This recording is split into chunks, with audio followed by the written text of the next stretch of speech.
The medical tent was quiet except for the steady rhythm of machines and the soft hum of glowing biotech tools. Dr. Lyra Vance worked with calm precision, though her heart carried unease. She had been trained in the royal palace, where her patients were nobles, officers, and the finest soldiers. Yet here she was, deep inside a rogue werewolves camp, treating the feared Captain Cale Thorne. He lay on the narrow cot, still unconscious, his chest rising and falling slowly. His injuries had been serious, deep cuts across his ribs and burns from energy weapons. Lyra had cleaned and sealed the wounds with her biotech instruments, knitting torn flesh with living nanothreads. But the hardest part was yet to come. She had to keep him stable through the night. Lyra sat back, brushing a strand of hair from her face. The air smelled faintly of herbs and smoke from campfires outside. She could hear the muffled laughter of werewolves talking, their voices low but strong. They respected Cale, that much was clear. Even in his silence, his presence bound the camp together. "Why me?" Lyra whispered to herself. The royal court had many surgeons. Why had she been chosen? Was it fate or was it simply politics? Her thoughts were broken by movement. Cale stirred, his fingers twitching against the sheets. His breathing grew heavier and then his eyes opened. They were a piercing gray, reflecting the dim light like steel catching fire. Lyra leaned forward quickly. "Stay still," she said gently. "You're safe. You've been injured, but I've treated you." Kyle's gaze flicked to her face. Confusion, then relief crossed his features. For a moment he said nothing, only studied her as though trying to place a dream with reality. Then, without warning, he reached out weakly. His hand touched hers, rough and warm, and then it happened. In a sudden, instinctive motion, he leaned forward and kissed her. It was not fierce or commanding. It was soft, brief, and filled with something that startled Lyra more than the act itself, gratitude and an unspoken recognition. She froze, her mind blank, her heart racing. When he pulled back, Cale whispered hoarsely, "You brought me back. I felt darkness, and then I felt you." Lyra's face grew warm. She stood quickly, stepping back. "That was highly unprofessional," she said, her voice sharper than she intended. Cale gave a faint smile, though pain flickered in his eyes. "Forgive me." "I didn't think. Perhaps it was the medicine." Lyra pressed her lips together, unsure of what to say. She was trained to handle wounds, infections, even death itself, but not this. Not a kiss from a rogue werewolf captain. Outside, the sound of hurried footsteps approached. A young scout ducked into the tent, his expression tense. "Captain, you're awake." His eyes shifted to Lyra, then back to Cale. "The rival faction is moving again. Scouts say they'll strike by dawn." Cale tried to rise, but pain forced him back down. "Dawn!" He clenched his jaw. "We need to prepare." Lyra frowned. "You can't fight. You're not healed." Cale looked at her, determination burning behind his tired eyes. "If I don't lead them, they'll break. My people fight with their hearts. And their hearts follow me." The scout nodded eagerly. "We'll hold, Captain. But we need your strength." Lyra turned to the scout. "He needs rest, not battles. His body isn't ready." The scout hesitated, then left at Cale's wave. Silence filled the tent once more. Kyle shifted slightly, his breathing heavy but steady. "You see now why I cannot stay in bed. My people will die without me." Lyra crossed her arms. "Then I'll come with you. If you insist on risking yourself, I'll make sure you don't collapse in the dirt." Cale studied her, and to her surprise he chuckled softly. "A royal surgeon among rebels. My enemies won't know whether to fear me or laugh." Lyra allowed herself a small smile.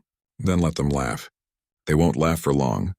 The following hours passed quickly. Lyra prepared medical supplies, loading her portable biotech case with healing nanothreads, stimulants, and field injectors. Cale gathered his officers, giving sharp instructions even while leaning on a cane. His voice, though strained, carried authority that silenced doubts. Lyra walked with him, observing. The rogue werewolves were not savages, as many in the capital believed.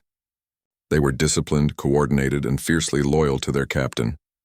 When Cale spoke, they listened with respect, not fear. As they marched into the forest borderlands, Lyra found herself at Cale's side. The air grew colder, the trees thicker, shadows stretching across the ground. Wolves howled in the distance, not soldiers, but the wild kind. Cale glanced at her. "Do you regret it?" "Regret what?" Lyra asked, "Coming here, helping me." His voice was quiet, almost thoughtful. Lyra hesitated. The easy answer would be yes. She should regret being pulled from her palace life, her comfort, her safety. She should regret being caught in the politics of rebels and rival factions. But when she looked at Cale, she found herself answering differently. No, she said. Not yet. Kyle gave a faint smile. Then perhaps there is hope for us both. They reached a ridge overlooking the valley. Fires burned in the distance, enemy camps preparing for war. Kyle's second-in-command approached, pointing toward the smoke. They'll come at dawn. We'll hold them here. Lyra felt tension tighten in her chest. She had never stood on the edge of battle. Her work had always been in polished rooms, where guards stood outside the doors and danger never touched her directly. Now she was here, standing beside warriors who risked everything. That night the camp was quiet but restless. Soldiers sharpened blades, checked weapons, and whispered prayers. Lyra moved among them, offering medicine, calming nerves, and treating small wounds. To her surprise, they accepted her help. Not as an outsider, not as a human surgeon from the palace, but as one of them. When she finally returned to her tent, she found Cale sitting outside, looking at the stars. His posture was strong despite his injuries, his gaze steady. You should be resting, she said softly. And miss the stars? Cale replied. They remind me of battles won and battles lost. Lyra sat beside him, the night air cool against her skin. For a long time they said nothing. The silence was not uncomfortable. It was calm, almost peaceful. At last, Cale spoke.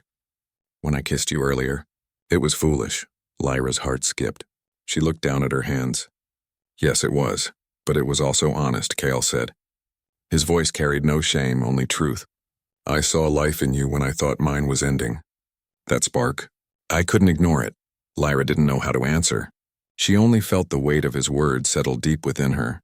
The first light of dawn touched the horizon, breaking their silence. Drums echoed from the valley below. The enemy was coming. Cale stood, gripping his cane. It begins. Lyra rose with him, her medical kit at her side. Then I'll be there. Not just for you, but for all of them. Cale looked at her for a long moment, and in his eyes she saw more than determination. She saw trust. As the camp stirred to life, Lyra realized something she hadn't expected. The walls between them had already begun to break. Dr. Lyra Vance had lived most of her life inside shining palace walls, where everything smelled of polished marble and glowing biotech machines. She was the royal biotech surgeon, trusted by the crown itself. Her patients were princes, generals, and commanders. She worked in quiet rooms where danger never touched her directly.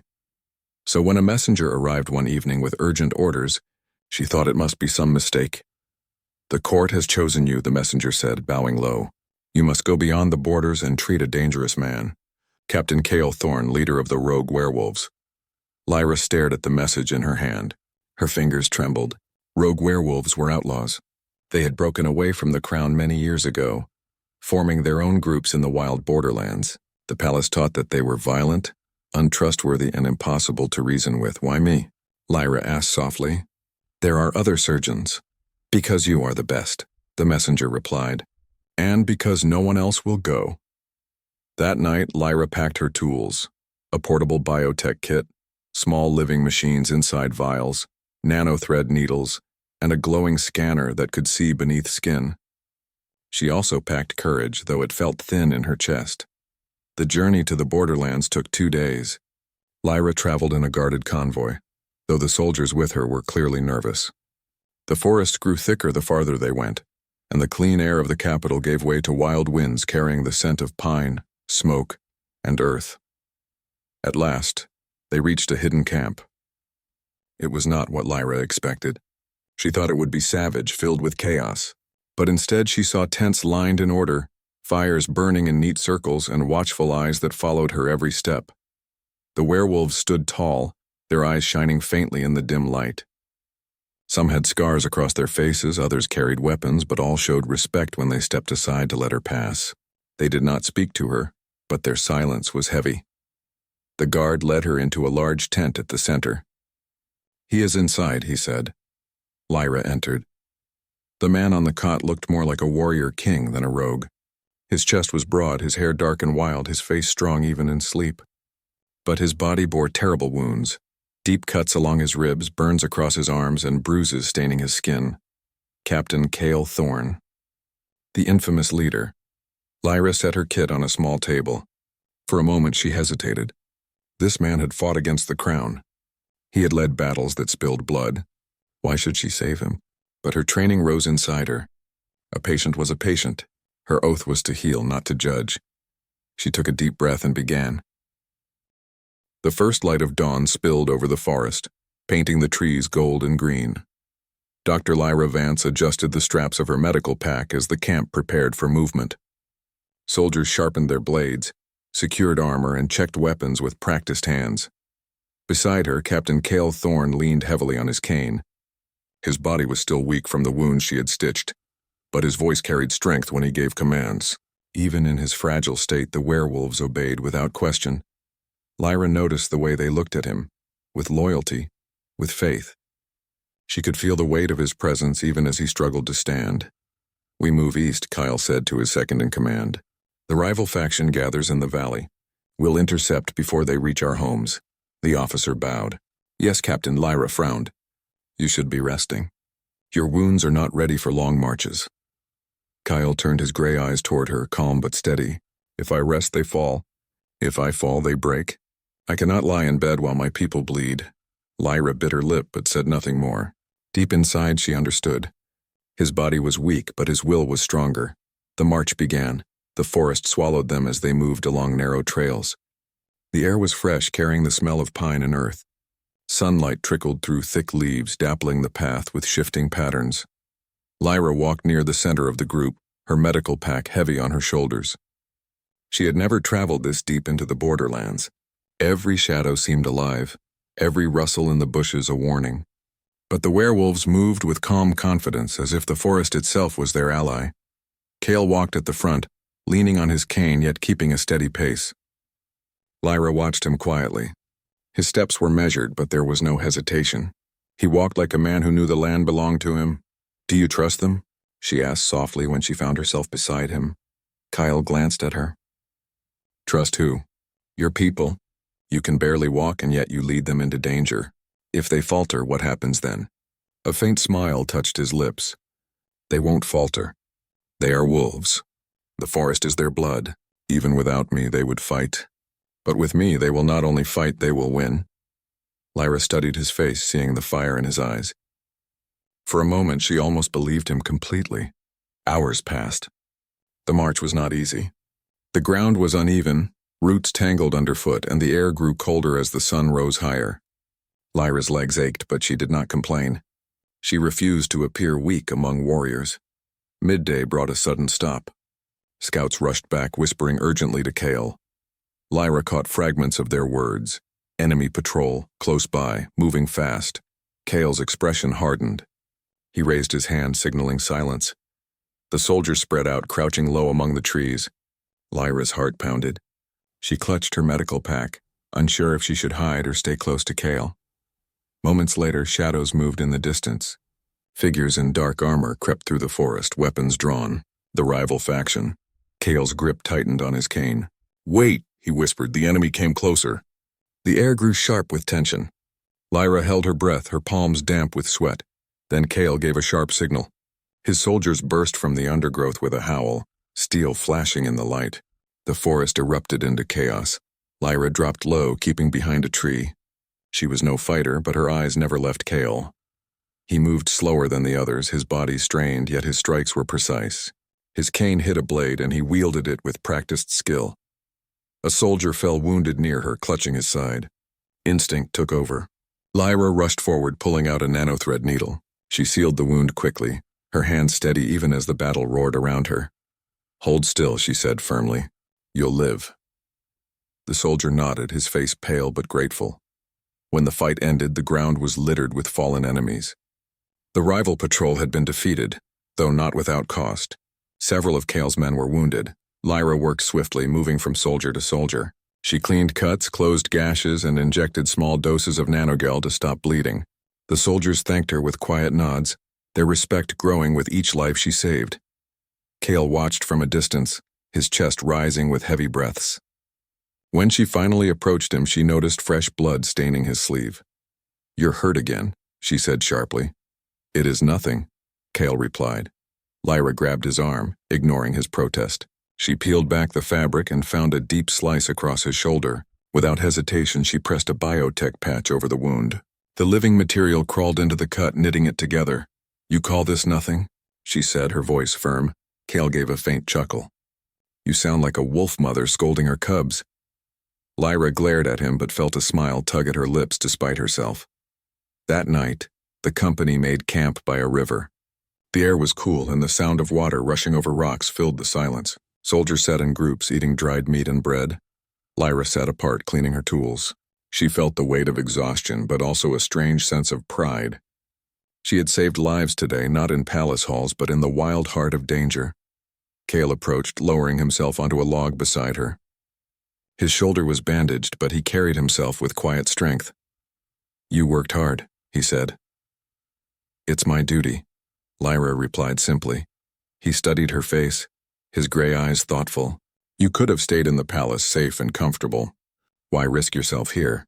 Lyra paused. "Because I was ordered, but also because I wanted to see for myself." "See what?" Cale asked. "That the stories were wrong," Lyra admitted. She glanced at the soldiers around the fire. "The court says your people are savages, but they fight with discipline. They care for one another. They respect you. That is not savagery." Kyle was silent for a moment, then gave a small nod. "The court fears what it does not control. Fear creates lies. I have no crown, no palace, but I have loyalty. That is enough." Lyra looked at him, her heart stirring with something she could not name. The night grew darker. One by one, the soldiers lay down to rest. The fire crackled softly, throwing sparks into the sky. Lyra drifted into uneasy sleep, her head resting against her pack. She dreamed of shadows chasing her, of battles she could not win. In her dream, Kyle appeared, driving the shadows away with his blade. When she woke, the dream faded, but Kyle was there, standing watch by the fire. His eyes met hers, steady and calm. "Rest easy," he said softly. "I'll guard the night." Lyra pulled her blanket tighter, her heart strangely warm. And as the forest settled around them, she realized something had changed. She was no longer just a royal surgeon among rebels. She was part of their journey and, perhaps, part of something more. The royal palace had never felt so heavy to Dr. Selene Vera. Its golden halls and shining glass towers seemed less like symbols of progress and more like a cage. She had returned as the royal biotech surgeon, yet she carried secrets in her heart that no one in the palace could know. The secret had a name: Captain Cale Varick, leader of the rogue werewolves. Since he had kissed her awake from the poisoned slumber, she felt her spirit tied to him in ways she could not explain. But in the palace, whispers already spread about her mysterious recovery. Courtiers, guards, and council members wondered how the royal surgeon had survived a toxin designed to silence her forever.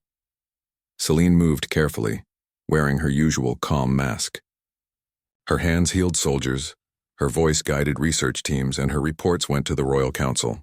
But her mind often drifted to the shadows outside the city, where Cale's pack roamed. That night, she sat alone in her chamber, staring at the star fields beyond the glass balcony.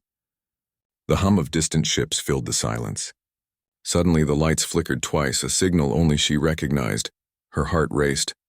She stepped onto the balcony, where the wind carried the scent of rain. Then from the shadows below he appeared. Cale moved like a phantom, his cloak blending into the night. His amber eyes caught the light, and for a moment, the mask she wore each day fell away. "You should not be here," she whispered, though her voice carried more longing than fear. "And yet, here I am," Cale replied, his tone both calm and fierce. "I had to see you. Too many eyes are upon you. I needed to know you are safe." Selene's breath caught, the memory of his lips brushing hers. The spark that had pulled her back to life returned with force. But she steadied herself. "You risk everything coming here. If the guards find you, they will not hesitate." He gave a faint smile. "Let them try. My concern is not their blades, it is the council that circles you like vultures." Selene sighed. "They want answers I cannot give. They know I should not have survived that poison." Her gaze dropped. "If they find out about you..." Cale stepped closer, his presence steadying her trembling heart. "Then we will deal with it together. You are not alone, Selene." For a long moment, silence stretched between them. The palace lights reflected in her eyes, and in them Cale saw both strength and exhaustion. He lifted a small device from his belt, a data pad glowing faintly. I intercepted a transmission, he said. It was from the council. They plan to summon you in 3 days. They believe you are hiding something. Celine's chest tightened. They're not wrong. Then tell them nothing, Kale urged. The council has always feared the truth about my kind.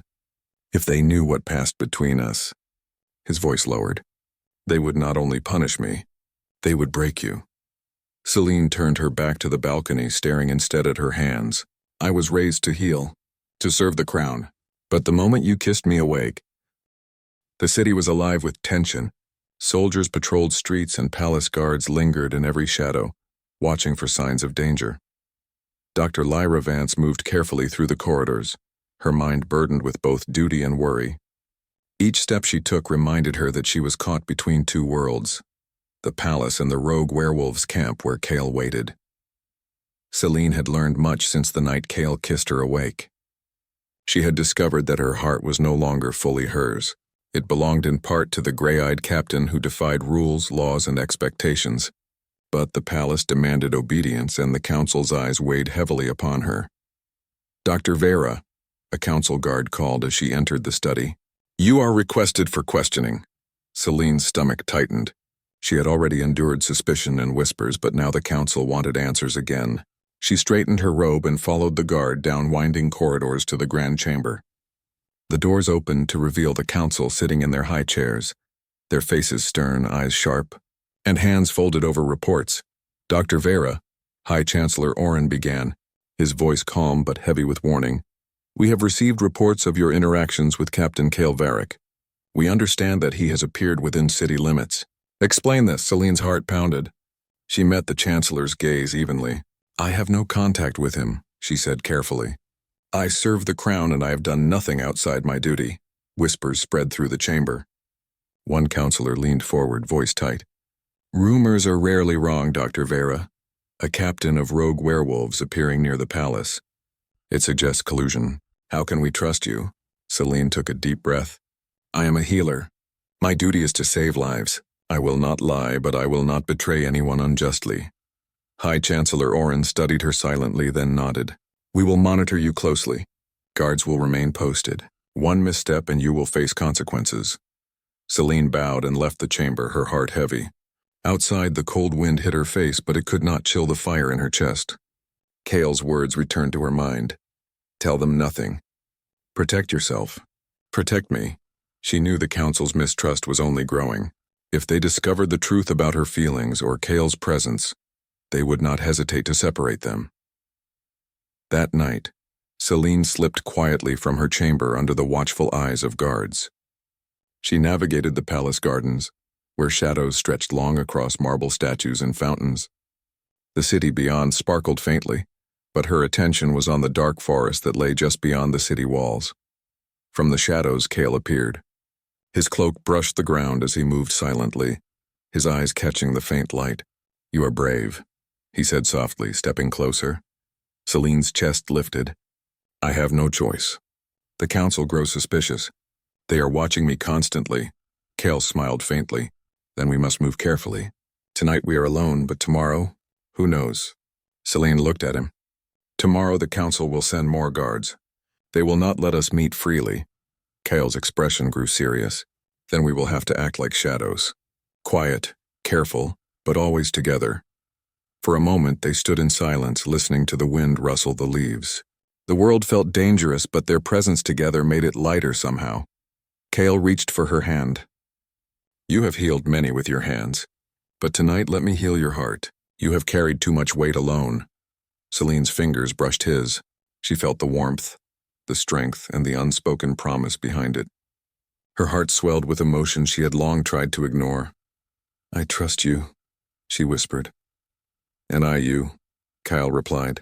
His thumb brushed her knuckles, steady and strong. No matter what comes, we will face it together. The following days were tense. Celine moved carefully through the palace, performing her duties while secretly monitoring the city for signs of Kale's approach. She developed small biotech devices to help track rogue movements without revealing herself. Each day the council's suspicion grew, and she felt the invisible chains tighten around her. Meanwhile, Kale was working quietly. He communicated with his pack through hidden channels, ensuring their movements remained secret. He sent word that he would soon enter the city to protect Celine if the council attempted to detain her. One evening, as the sun dipped below the horizon, Celine received a message from Kyle, a simple line: "Meet me at the northern wall. Midnight." Celine's heart raced. She knew the risks, but she also knew she could not resist. That night she prepared carefully. Her medical tools remained in her bag, disguised as everyday supplies. She moved quietly past the guards, slipped into the gardens, and made her way to the wall. Kyle was waiting, his cloak blending with the night. As soon as she approached, he stepped forward and took her hand. "You should not have come," he whispered. "And yet I did," Selena replied. "You are worth the risk." Kale's amber eyes softened. "Then we face it together. Always." They moved to the wall's edge where the city dropped into dark streets below. Kale pointed toward the distance. "The rival faction plans to strike soon. They want chaos. If they succeed, the palace will be caught unprepared. But we can stop them, together." Celine nodded. "Then we will act. I have supplies and I can help with their injuries if the battle begins." Kyle smiled faintly. "I knew you would say that. You are more than a healer. You are a protector of life in every sense." As midnight deepened, they slipped away from the city and met in secret. Kale explained the rival factions' movements, their strategy, and how Celine could help using her skills. Together they planned a bold approach: strike at the faction before they reach the city, heal the injured quickly, and ensure minimal bloodshed. Celine listened, absorbing every detail. Her mind raced, but her heart was steady. She realized that danger was no longer frightening with Kale at her side. His courage gave her strength. His trust gave her purpose. At last, Kyle turned to her. "We may not have tomorrow together, or even the next day. But tonight, this moment is ours." Celine's eyes softened. "Then we make it count." He leaned closer. Their hands entwined and their foreheads touched lightly. The world outside seemed to disappear. For a few precious minutes there were no counselors, no guards, no battles. Only them. Kale whispered, "I will not let anyone take you from me." Celine felt tears prick her eyes. "Nor will I let anyone take you." In the shadow of the northern wall under the watchful stars, they shared a quiet promise. One that bound them closer than words, deeper than laws, and beyond fear. As the first hints of dawn touched the city, they parted. Celine returned to her chamber, careful to leave no trace. Kale disappeared into the night, leaving only the faint echo of his presence in her heart. They had taken a risk, perhaps the greatest yet, but it was a risk worth taking. For in a world of suspicion, war, and secrets, they had found something rare: trust, courage, and a bond that neither palace nor danger could easily break. The sun rose slowly over the city, casting long shadows across the palace walls. Dr. Lyra Vance moved carefully through the corridors, her senses alert. Today was the day the council would push for answers and perhaps punishment, but she was ready. Her heart carried courage and her mind carried strategy, and behind it all, a steady flame of hope burned for Captain Kale Thorne. The rival werewolf faction had grown bolder in recent days, sending spies into the city and spreading rumors of rebellion. Lyra knew they planned something major, and Kale had sent word that he would strike soon, but he could not act alone. The palace needed him, and the council did not yet know it. Lyra adjusted her coat and entered the council chamber. The guards watched her every move, their eyes sharp. High Chancellor Oren's gaze was heavy as he gestured for her to sit. "Dr. Vera," Oren said, his voice steady, "we have been patient. Your story of survival is inconsistent and your behavior is suspicious. You must explain your connection to Captain Kale Varick immediately." Lyra inhaled deeply, keeping her voice calm. "I have no connection beyond my duty to preserve life, High Chancellor. I saved him because he was wounded. I serve the crown and I have done nothing more." Counselors whispered to each other, some unconvinced. Lady Moren's eyes narrowed.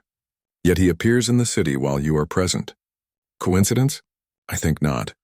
Before the tension could escalate, a sudden alarm shook the chamber. The doors burst open as palace guards ran in, their faces pale. "High Chancellor, the rival faction is attacking the northern wall. They have breached the gates." Panic spread quickly. Lyra's mind raced. She knew the northern wall was where she and Kale had met in secret. Her heart leapt. Kyle must be there. I will go, she said firmly. I can help with the injured. Oren's face hardened. Dr. Vera, wait. But she was already running, moving through the corridors with speed that startled the guards. She slipped out of the palace and into the gardens, following the northern wall. Smoke and shouts filled the air as chaos erupted. At the wall, Kale was already there. His pack fought fiercely, holding back the rival faction with precision and courage. His blade moved with skill, and even though he was still recovering, his presence inspired every soldier around him. Kale spotted her and moved quickly. Lyra, he called, his voice cutting through the noise. She ran to him, ignoring the flying debris and sparks. Kyle, are you hurt? Nothing I cannot handle, he replied, though a cut streaked across his arm. You should not be here. I said the same once, she shot back, gripping her medical pack. But I can